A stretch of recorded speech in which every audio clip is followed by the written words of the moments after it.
So let's look at the quick way of creating and naming ionic formulas or compounds, same thing. Before we start, I just want to refresh your memory.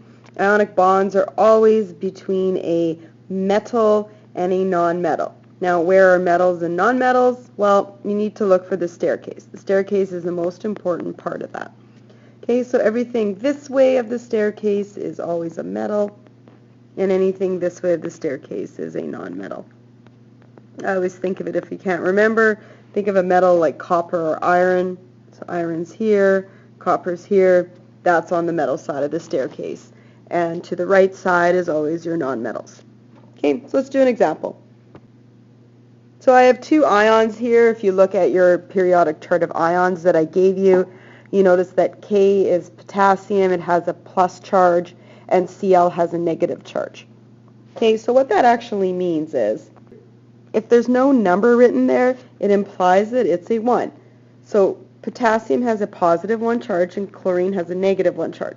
We talked about this in class, meaning that if it's positive, it means it's sloughed off or lost some electrons. So K lost 1 electron, that's why it's 1 positive, and Cl gained 1 electron. Okay, now we drew Bohr models, we drew electron dot. That was great, but now we can do the easy way. The easy way is taking the number, so this is the plus 1, and this is the negative 1, and switching the numbers. So all that is taking the 1 from the K,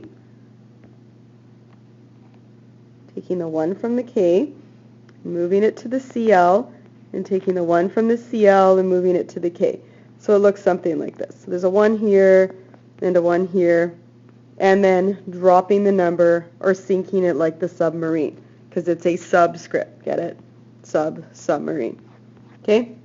So once you sink it, you then write the together, and you get KCl1, Cl1, or K1, Cl1, but since it's 1-to-1 ratio, it doesn't look like a K, since it's 1-to-1 ratio, you can just write it as KCl.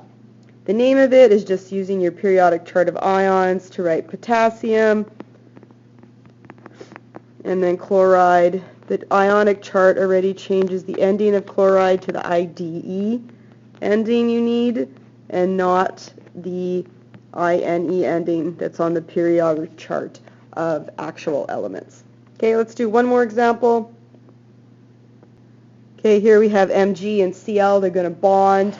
We know that when they're bonding, there's a gaining and losing of electrons. So if I look on my periodic chart of ions, magnesium is at a 2+ charge, and Cl is at a -1 charge. Okay, so right away you should notice they're not the same number. 2 and 1 is not the same number.